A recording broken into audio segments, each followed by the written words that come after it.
On this episode of the podcast, I have Loom.ai CEO and co-founder Mahesh Ramasubramanian.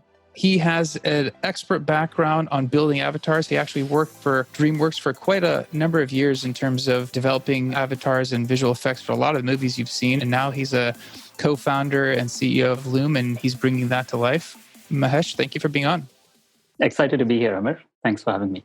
Absolutely. I tried with the name a couple of takes, in all honesty. So if somebody's listening to it, that was third or fourth take. But can you actually fully pronounce it? I want to do justice to your full name. Absolutely. I'm Mahesh Ramasubramanian. And yes, that last name has 15 letters. I think it's one more than Schwarzenegger. Too funny. Thanks for being on. And I know I just did a quick, read into your background. I can't do it justice. Can you maybe let everyone know who you are and how you got to where you're at now? So yes, again, I'm Mahesh, and I'm very passionate about visual computing.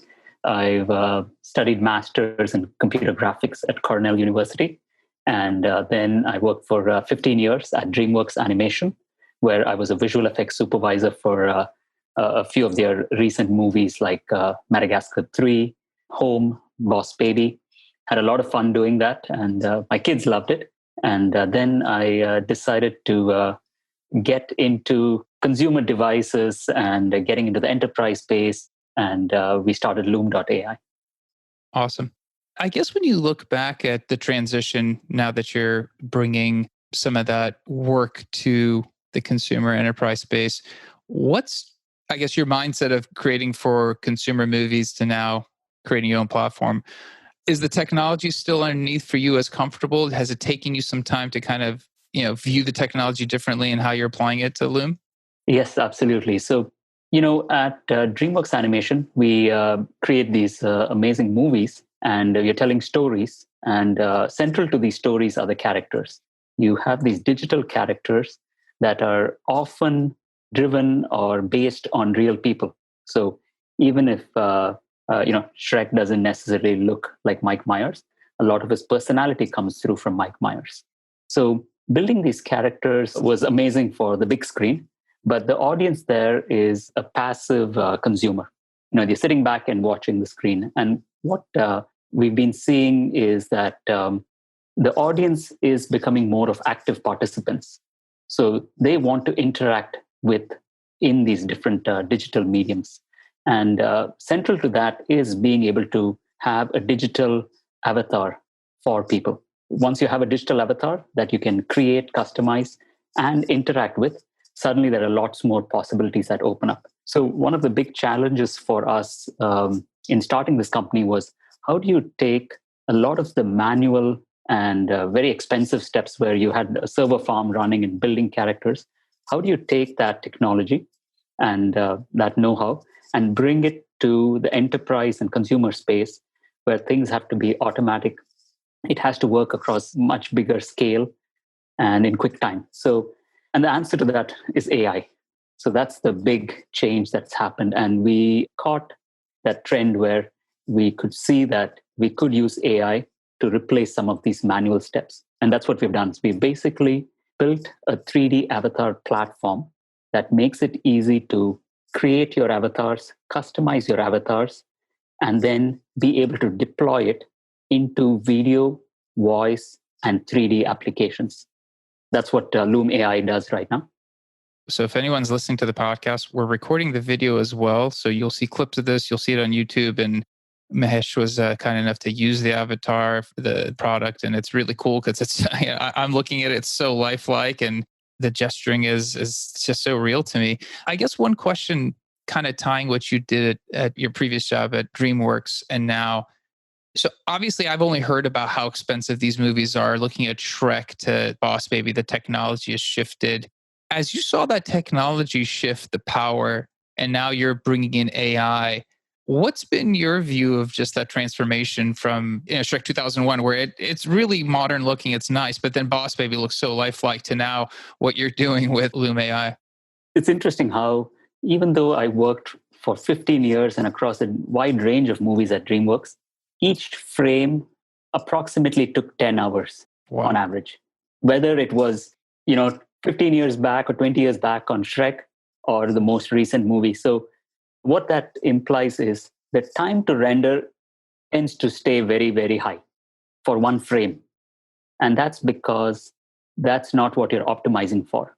You're kind of optimizing for the best image quality that you can put out there and not about speed or making it real time or interactive or anything like that. So the goals are slightly different there. Of course, a lot of techniques were brought into animation and visual effects production where you could visualize these creations more interactively. So that was a big change that happened, and we saw where actors could come in and they didn't have to perform and then come back, a week later to see how it materialized. They could actually see a version of it live using game engines, using live tracking and things with a lot of hardware. But the trend was behind the scenes, people wanted the interactivity and immediacy. But the final images that made it to screen, those always took a long, long time. And so that technology wasn't necessarily, there were parts of it which could be adapted to the consumer and enterprise space right now, but the goals were very different. But we did see that technology was definitely making a big change in the filmmaking process at DreamWorks. So you mentioned AI. So I think this might be a good transition to talk about how that's simplifying this. Because I'm just looking at this. I'm looking at the avatar, and you said, and we'll talk about the product LoomieLive, and you're like, people can download it. I can set one up. I'm thinking that type of what you just described, a movie making, obviously it's got to be pixel perfect. People are, going for the experience, but all of a sudden to create an avatar of myself that's going to be lifelike, the technology, maybe talk about, what goes in behind the scenes to a certain level in terms of being able to allow a general audience to create something of this magnitude. It's exciting what we are able to do these days. I couldn't have imagined, what I'm showing you right now is a demonstration of LoomieLive, which hopefully your audience will get to try very soon as well. It's pretty amazing, the fact that we are able to build an avatar very quickly in seconds on a mobile phone or on a desktop for anyone in the world, and allowing them to customize it again in interactive speeds. And finally, being able to interact with it in real time. Many different components here. So I'll talk about each of these, and all of them need AI big time. So the first step of the process is building your avatar. Now, to build a character in a movie, obviously that quality is very, very high, but it takes months of effort for each character and a lot of manual, someone modeling these characters, he's looking at reference. And what we are trying to do is, how can you automate that process so that someone picks up a phone, takes a single photograph, and within seconds, you get a version of yourself that you can then edit? How do you go from 6 months of work to a few seconds on a phone? And deep learning is an important part there, where we are able to take a single photograph, analyze it, and figure out how can you go from a 2D representation from a front-facing photo and give you something in 3D that might look like you. And this is, our brain does this every day. Babies learn to look at a photograph and imagine how the person must look because, as humans, we know how to look at faces and, imagine how they might look in 3D. I'm seeing you for the first time like this over a video call, but imagine how you might look in 3D. And I wouldn't be too surprised if I saw you, face to face after COVID another day. And that's because we can do a good job at this translation from 2D to 3D. And that's what deep learning does here. We've trained it on a lot of data, and it can identify characteristics or attributes from your photograph. For example, do you have a 5 o'clock shadow? Are you wearing glasses? Is your hair long or short? What is the skin color? What's your pupil color? So you can extract all of this information and bring it into the avatar. And so we've kind of used AI to build the initial version of your avatar, but then allow people to customize it because it's up to the user how they want to present themselves. And even though in reality their hair might be short, they might say, hey, I want to have longer hair, I want to have it colored, however. So AI helps with the building of the 3D avatar and then automatically fitting a rig to it so that after you build the avatar, it can actually move, it has musculature and things like that. The next step is the actual interaction. And for interactivity, what you're looking at is how do you track the animation on a person's face? There is head movements, there is lip movement and mouth shapes, and then, of course, there's a whole body movement and gestures. The area we focused on with LoomieLive is the audio tracking and the face tracking. So, audio tracking, what happens here is you're going from purely audio to animation of a mouth. Again, in the movies, this is done manually by hand or putting lots of markers on the mouth so you can see every articulation. Of course, you can't do that when we are sitting in front of a Zoom call. But what we do is we've trained these models, deep learning models, on going from audio to mouth shapes. And it can do that in any language. It's kind of language agnostic. So I could be talking in a different language and still get approximately the right mouth movements. So the AI is used to go from audio to animation, to lip animation. And I'm just going to give a quick demo here where I've just switched to a mode in the Zoom call we are in, where my camera is turned off and all the animation you're seeing right now is purely from me talking. It can identify if I am talking, so I can play animations that look like I'm talking, or if I'm still, it can relax a little bit more. At the same time, it's doing lip sync. And it can identify things like if I were to laugh, Oh, wow. then we are able to identify that there is laughter and automatically play the correct animation for it. So there's a lot of AI going behind this in going from just animation, from audio to animation. And then there's the facial expressions. So right now for this demonstration, I've just turned on my video. And now you can see my eyebrows. I'm moving my eyebrows, I'm blinking, I'm moving my mouth. So all of this is happening again in real time. Again, a lot of it is based on robust tracking. And what AI does here is, apart from just the tracking itself, the robustness is what comes from AI. Because you're looking at my face and the lighting is not that great, actually. I'm lit very strongly from one side. And a human brain can look at my face and analyze it and knows what I'm doing. But for a computer to do this, it's pretty amazing. And I can do things that I can go really far away. You can have I can be looking slightly off to the side. It might not even look like a face and it still knows what to do. So it's pretty amazing that you can train these to interpret the video and be robust to different lighting, different kind of artifacts in the film grain and things like that. Sorry, long-winded answer, but AI is used in every part of the pipeline. When we started the company, we knew it could be possible, but we hadn't seen any proof point yet. And we're really happy to be bringing this product out so that everyone can try it. Now, it's sophisticated processing that's happening, and it's still not something that can run on your Chromebook. But we're starting off with making sure these things are possible, and now we need to bring it to every possible device and different GPU configurations and whatnot. What's so funny is that you have, again, I'm going to put a lot of this video up, and you're in the image and the video in the background with the avatar at the foreground. And I gravitate towards looking at the avatar because it's so realistic. Then I glance at you and I'm like, aside from it being an avatar, the eye movement, the facial, as you're saying, the mouth shapes are your hand shapes, your head nodding. It's so lifelike. It's kind of crazy. I was going to ask you, like, when you guys first started this, and I want to get into some of the use cases of the product, but when you first started creating this technology, when you look back, how wide was version 0 what you put out, and this, like, how big a quantum leap did you guys take to get to this point? It's amazing how much you can do in a short time these days. And, we have an incredible team. And one thing that we are reminded, my co-founder and I are, we are a Y Combinator company from 2016. And when we went in to show the Y Combinator, it's an accelerator program in Silicon Valley. We went in to show them what we were building. At that time, we took a big, heavy MacBook Pro into the presentation.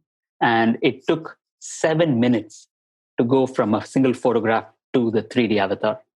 And we would set it up there, take the photograph, run it, and, continue talking. And 7 minutes later was when it showed up. Wow. And now that's 5 seconds. And it doesn't need that big, heavy laptop. It can run on most devices. And, hats off to someone like Y Combinator who could see the potential of this. And they know that technology is going to get faster. So 7 minutes itself was amazing because we were, you're cutting down from months of work. So that itself was very good. But the consumer have very high demands these days. They want things to happen immediately, instant gratification. So it has to get faster and it has to be very robust. So that's the other thing. Before the conditions were very special, you would have to give an input photograph, to the system, which had to be perfect lighting, perfect, how you position your face. But now it is much more robust. It can go and find the face and build it. I'm just going to go to a different mode here in my video. I'm going to be in this AR mode for a second, where I've kind of just replaced my head with an avatar's head. Very interesting, man. Very interesting. In terms of, I guess, the use cases, because I think you obviously, we're dealing with movies, the technology, we've talked about that. Now you're doing this in 5 seconds, up from 7 minutes, which sounds amazing. In terms of the consumer, I can see that the enterprise, like, what's your vision of where this is used? Like, how is it going to be adopted? Who's the main user of the technology? Yeah, let's talk about where would you use avatars, and then we'll start from there. So, there's a lot of digital mediums in which people communicate these days. And when I say communicate, I'm including things like playing games, being on chat, getting into virtual worlds.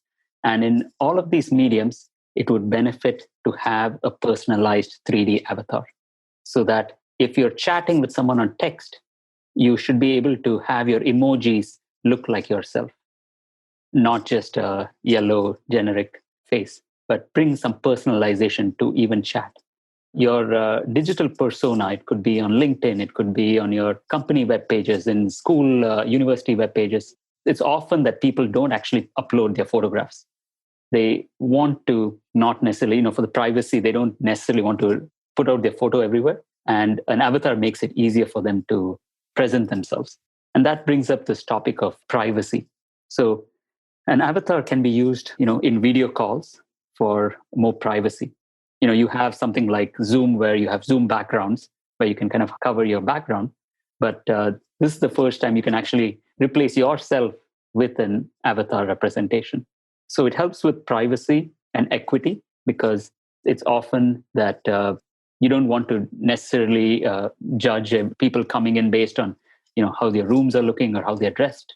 And there is a way an avatar allows for equity. One thing that we were already working in solving all of these problems, but something that came up only after March because of COVID was this issue of fatigue as well. We are in so many virtual calls and meetings these days that to keep your camera turned on the whole time and stare at it is hard. And that leads to a lot of fatigue. And there's a lot of research that has gone in this area. One of our company advisors, his name is Jeremy Balinson. He's a professor at Stanford, and he's done a lot of research on why this fatigue happens. And some of the reasons are, getting into Zoom calls, you're looking at a lot of real faces, really close to camera, looking at you, and you being constantly on camera. So there's a lot of visual overload here. And something that he has done a lot of research on is seeing simplified avatar representations. It could even just be a cuboid, and not even as expressive as we have built, helps in simplifying, making it a little less stressful for people in these calls. So we are trying to reduce this fatigue issue. And this is particular to this age of COVID. It's a persona. It's a way for expressing yourself. It's much easier to, switch into, an avatar of yourself where you have purple hair. So, it allows you to, express yourself, have some fun. All of these meetings, it gives a way for people to, try different. You might want to come in with some formal clothes or try on some casual clothes for a different meeting. So it gives a lot more options. So different reasons to try this, and there are different markets that can see value in all of these issues. And these days, actually, everybody can benefit from it because everyone is in a video call. But there is different enterprises which are trying this right now. So I guess, yeah, the Zoom calls daily. I mean, there's so many of them. You're right. It eventually, you feel like you're always on. To me, that's how I was kind of equating it. I think you brought some science into it. The one thing that's missing is going to conference. Like that was things we did part of everyday life, 1,000, 2,000, 3,000, 20,000 people.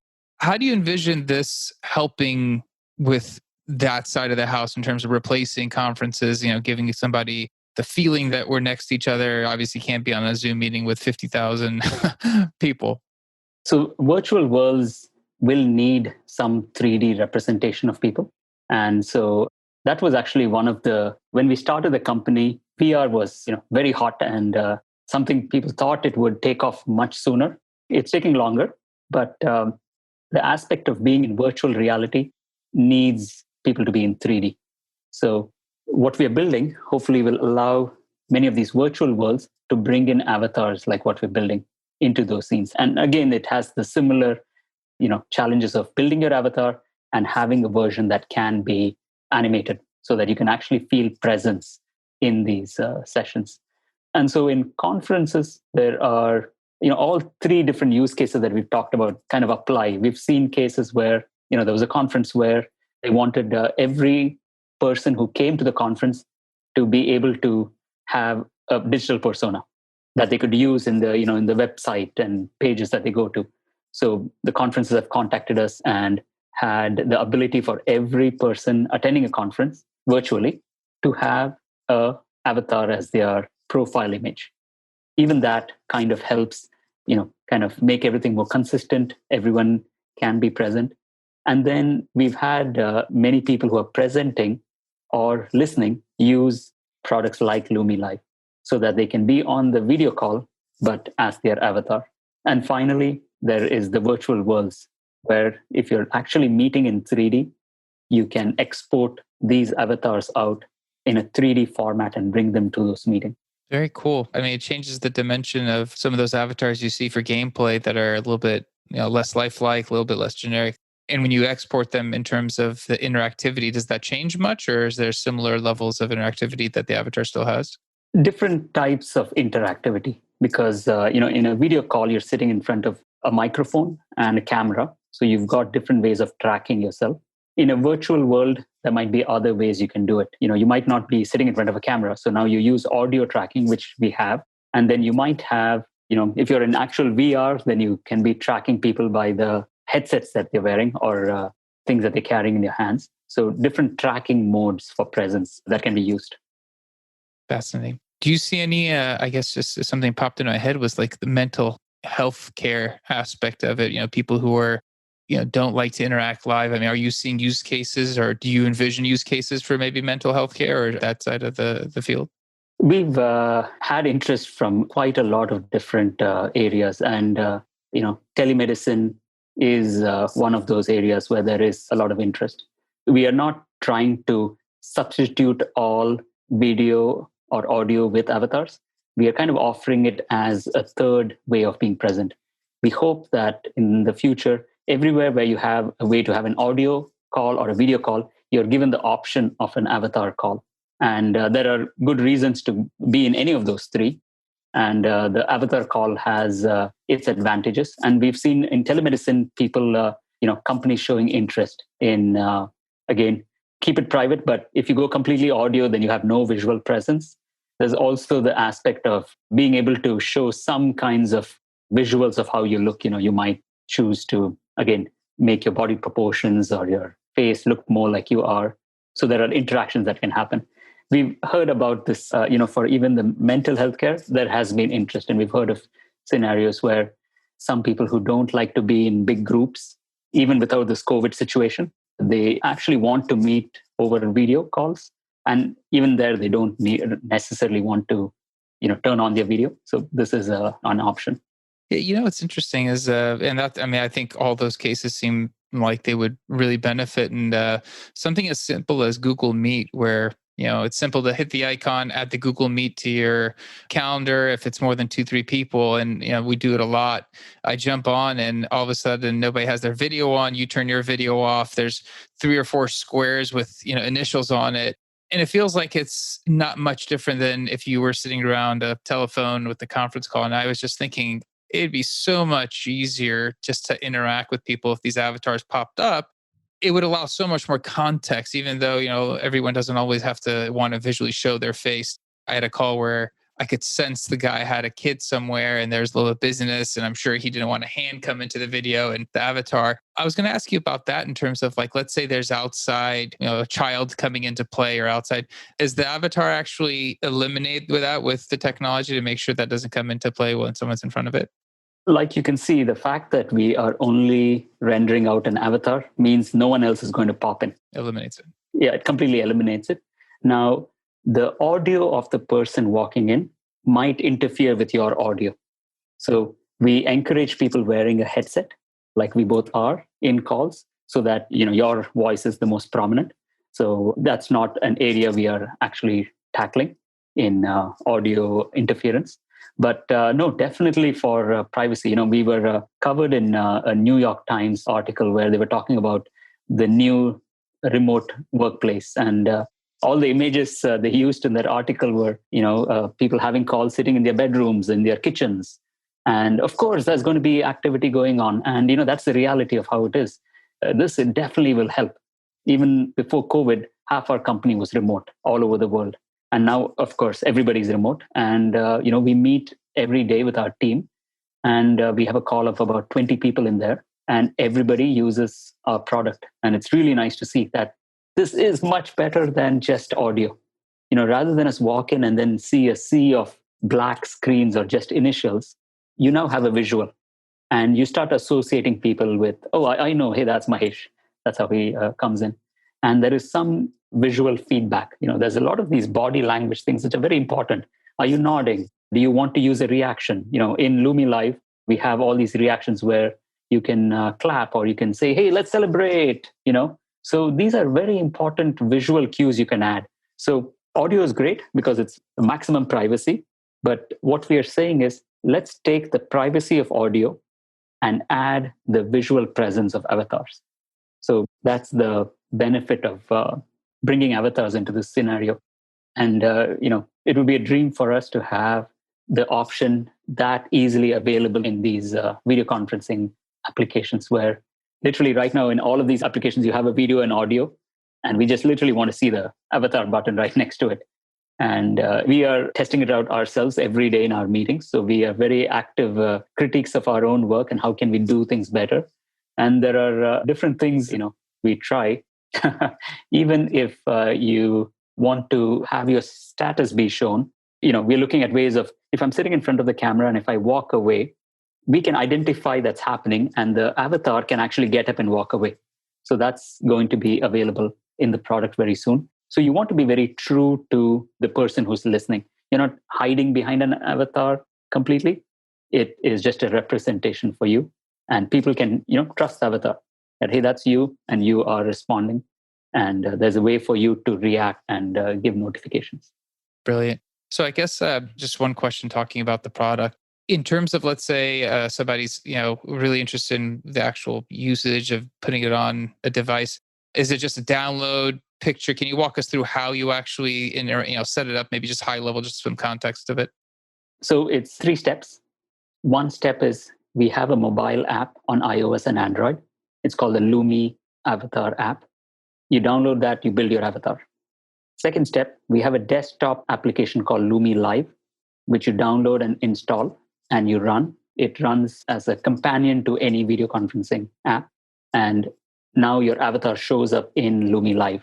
And you have options to turn on video tracking or audio tracking only, or AR mode. And then the third step is get into your any video call and look in your camera options, and you will see an option for a new virtual camera called LoomieLive. So just as you might see Logitech or FaceTime, you will see one more camera pop up right there called LoomieLive. You select it and you're in. That's simple. I love it. Yeah, 3 steps. I'm going to try this because I'm just psyched. I mean, I've been watching you during your podcast, and I'm just seeing the different characters that come up, and I'm like, it's just so compelling to want to try. I'm going to do it and then FaceTime my wife and kind of just surprise her. And she'll be like, what's that? I want it. I'm curious. So You mentioned when you walked into YC, it took 7 minutes. Now it's under 5 seconds. If you were going to put on your forward thinking hat in the span of 3 years, quantum leap of what you first attempted to now, what do you think happens with the product? Like, where does it go in 3 years, 5 years time? Like, where does the technology enable you to do better, more of? We can imagine, and things are going to keep happening, but we still want to try more types of tracking. So, can you have 5 people in the same call on the same camera and all of them be their avatars and be tracked live? Now you're making it harder and harder. Yeah. Right now you have one person being tracked in real time. And so, can you have multiple avatars simultaneously within the same session? So, that's one area of improvement we can look at. And then different types of tracking, gesture tracking, body tracking, all of these can happen again live. So, different modes of interacting with your avatar. And then the type of avatar itself, we've built this style we call Loomie style. It's, we believe, a good balance of recognizability and expressiveness.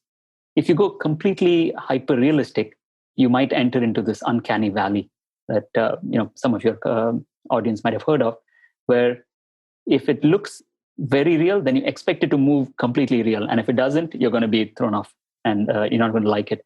So having a stylized avatar is good for that case. It also allows you to be a lot more expressive. My smile can be much bigger than my real smile. I can raise my eyes much wider than I can do in reality. So it makes it more fun. It adds even more value to it. But having said that, there could be more styles that we could provide. We could provide the more hyper real style because someone might want to come in like that, which might mean more processing. Like, you might need to scan your face with a 3D scanner and now bring that in. And now, because it's a hyper real avatar, you need to do even better at all the twitches in your face and every detail. So that's one direction you can go in, making it more real, but continue to make it run on every device. Right now, if things were made more real, they tend to work only on the cloud. You do all the heavy lifting on the cloud, very expensive, and you send back an image. But the challenge would be, can you bring that right onto device? So those were some areas we hope to venture into and look at. Yeah, I actually love when I speak to someone who is using AI to put a product out now that's real. Like, I know a lot of people view self-driving cars as a big application of what the future of robotics and AI is going to bring us. But this is like something that you can download on a mobile device, try it out. I mean, it's so compelling to do. I hope everyone who listens to the podcast gives it a shot, because I think it's something that we've not had. And I'm going to use it on my Google Meet or my Zoom calls when I don't want to use my face. I think I'm going to definitely adopt this as a part of my process. I appreciate it. Thanks for being on. Thanks for educating us about the product. And thank you very much. Thanks a lot, Amir. This was a lot of fun. And, we are really excited to be launching this product September 1st. And, hope many people get to try it and it adds value to their lives. Absolutely. Yeah, we'll link the URL to the LoomieLive products. Everyone can download it and get access to the relevant app store. But appreciate it. Thank you very much. Thank you, Amir. Absolutely. And thank you for listening to the podcast. I hope you guys are going to go try this out. It's, actually, you got to go see the video for this one, because I think it's a lot better than just the audio. I love the audio, but the visual to me was really cool. I had the good fortune of seeing that the whole time. Please leave us a review. Reach out with the next suggestion for a topic or a type of guest that you're trying to listen to, and we'll be back next time. Thanks.